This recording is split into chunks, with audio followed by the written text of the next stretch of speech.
is going to come to the right side. Young lady in the red sport coat. I'm Katrina Sacco with Sports and Culture Media. Coach, how are you? Good. I don't know if you saw this yesterday or not, but Duke's Mike Elko made a comment yesterday and said Clemson is the golden standard. I'm from Greenville, South Carolina, and a popular topic of conversation last November was the South Carolina-Clemson game, which unfortunately didn't end in your favor. Therefore, lots of eyes are going to be on y'all as y'all head into Williams-Brice Stadium this November. With the high expectations that are around you and placed upon you, and terms such as golden standard describing you, what is the mindset that you have to come into these games with? No different. Every year, we start over, and man, we're just trying to win the opener. Honestly, I mean that's the same mindset. If your mindset's any different than that this time of year, you're probably not in the right headspace. I mean, man, you got to take it one at a time. You can't win 2 games till you win 1. You certainly can't win 10 till you win 9. I mean, it just all builds. So we're not locked in on whatever being a gold standard or what other people say or label us outside expectations. We're just locked in on what we focus on every day, what we control, and that is just trying to win the day. Let's have a great camp, and we got a tough opener, and try to win the opener, and then we'll go from there. Coach, to your left, first row. Coach Dan Tortora, wakeupcalldt.com. Looking at NIL, transfer portal, realignment, reclassification with some schools, there's all these things that are going on outside of what you typically have to do in your day-to-day, which is enough for a coach. How do you see us stepping forward in this conference of the ACC and in general as we try to tackle some of these big issues that obviously affect you and re-recruiting your players every year? I mean, just got to win. Just got to win. All that stuff, there's a lot to talk about, but it still comes down to what you do on the field. And, we got to win on the field. We've got to continue to produce great teams year in and year out. I think we've been able to do that. There's a lot of really good coaches and really good players in this league. You can go all the way back to 05. You can go back to 13. This league has produced the second most draft picks. So the NFL is the best of the best, and they've been coming to the ACC at a high rate to take these players here. So great coaches, great players.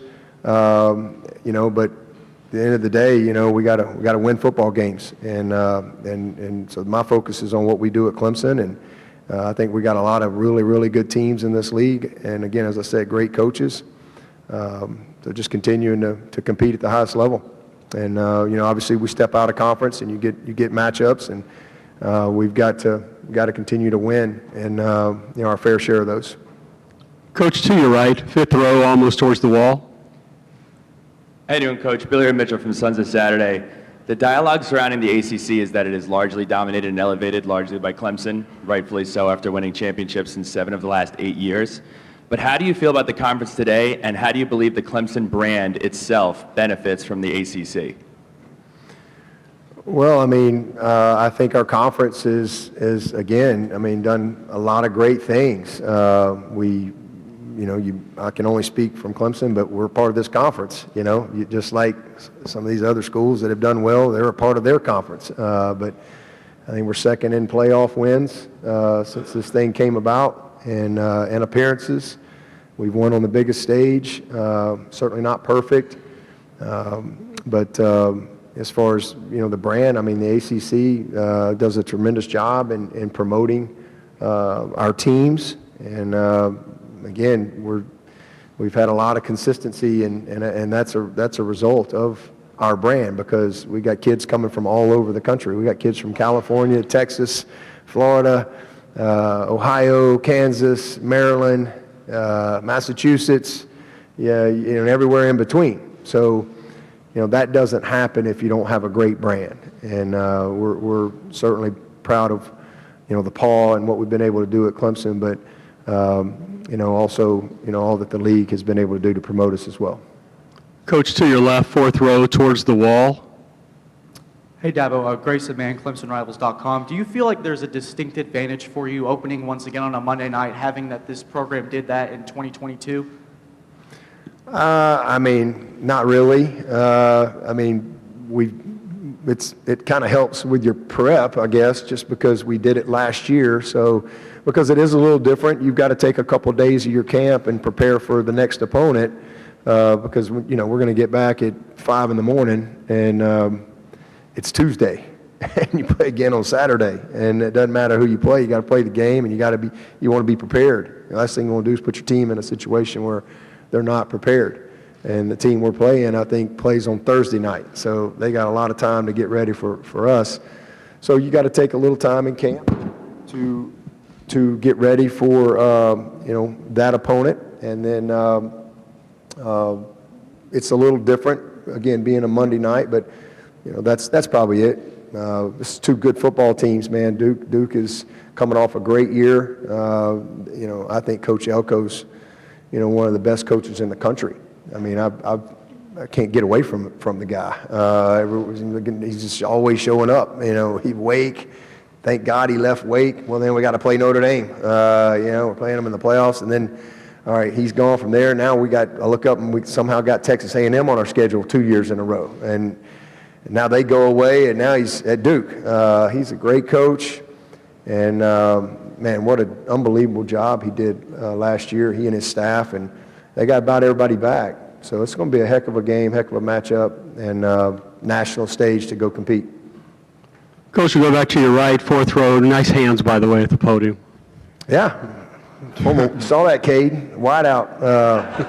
If you need me, man. Kenton Gibbs with Locked On ACC. Coach, you've been on record multiple times of saying that sometimes Clemson is an outsider or doesn't get the same love or recognition. And after so much dominance in 6 years straight of CFP appearances, after 2 years of not being there, it does seem like there's a little bit of a rush to say Clemson has lost that national relevancy. Do you use that as motivation and a chip on your shoulder? Or is it block out the outside noise, none of that matters to me? Listen, I mean, people talk about Clemson. We've had 12 really, really good years in a row. Some great years in there. It's hard to get to a Final Four when there's 133 teams trying to do it. And we've been there as much as anybody. And if not going 8 years in a row means we stink, well, I guess we stink. But, maybe we can get back there this year and be able to say we went, 7 out of the last 9 years. That would be pretty cool accomplishment. But that's not going to happen if we don't win the opener and win the state championship, win this league, and win the closer. So, that's all we're focused on. None of the rest of that stuff, really just what we can control. And that's our prep, our mindset, how we attack each day. Coach, back to your left, fourth row towards the wall again. Fourth row left. Hey, Coach. David Glenn from the North Carolina Sports Network and the David Glenn Show. We've met a lot of transfers here at ACC Kickoff. You have kind of the old school approach where you have 2 fifth-year guys and they're all high school signees. I've read that you may lose a dozen outgoing transfers but not sign many incoming transfers, and that seems to be different than most approach. Why is that your philosophy?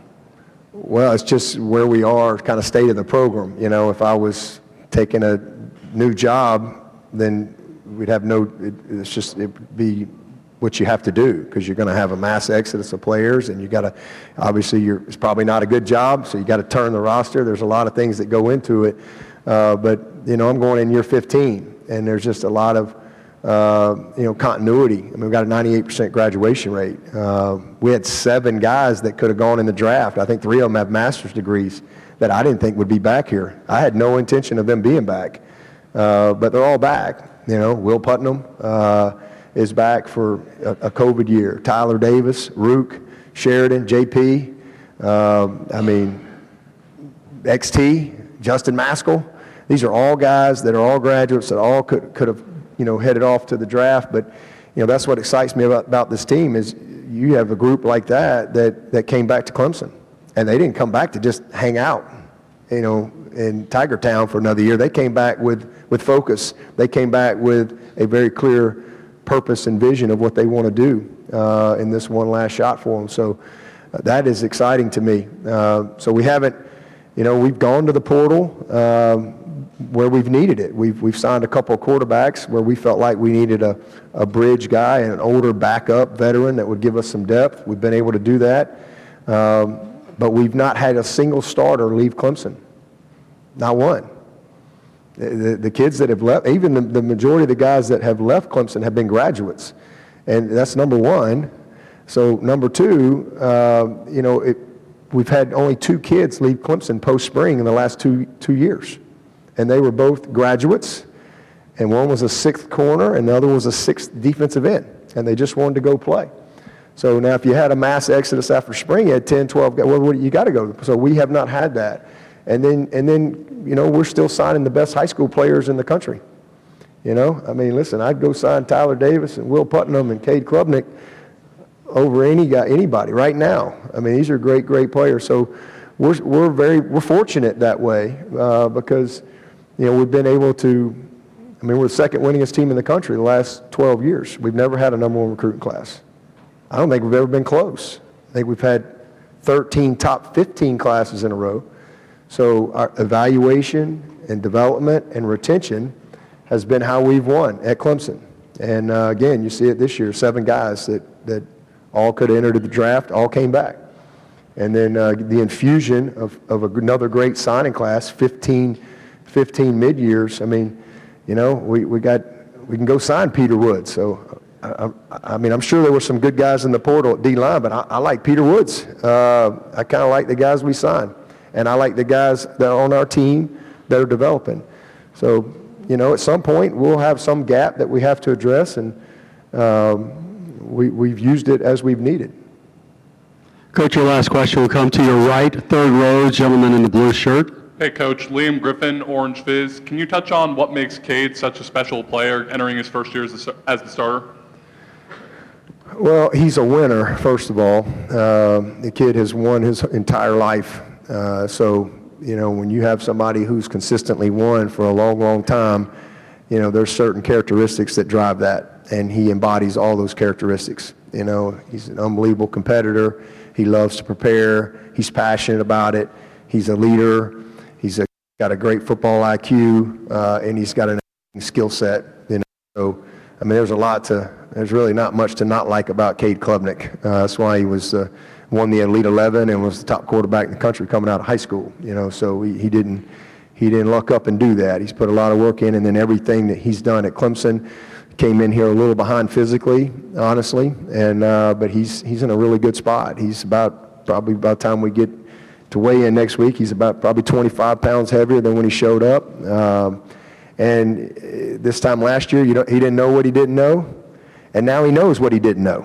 And that's a great thing. There's no greater teacher than experience, and there's no greater teacher than a little bit of disappointment along the way too. And so he's had a lot of success. He's had a little bit of disappointment. He's got a year under his belt. He understands what we got to do to prepare week in and week out, and he's built for it. Coach, thank you. If you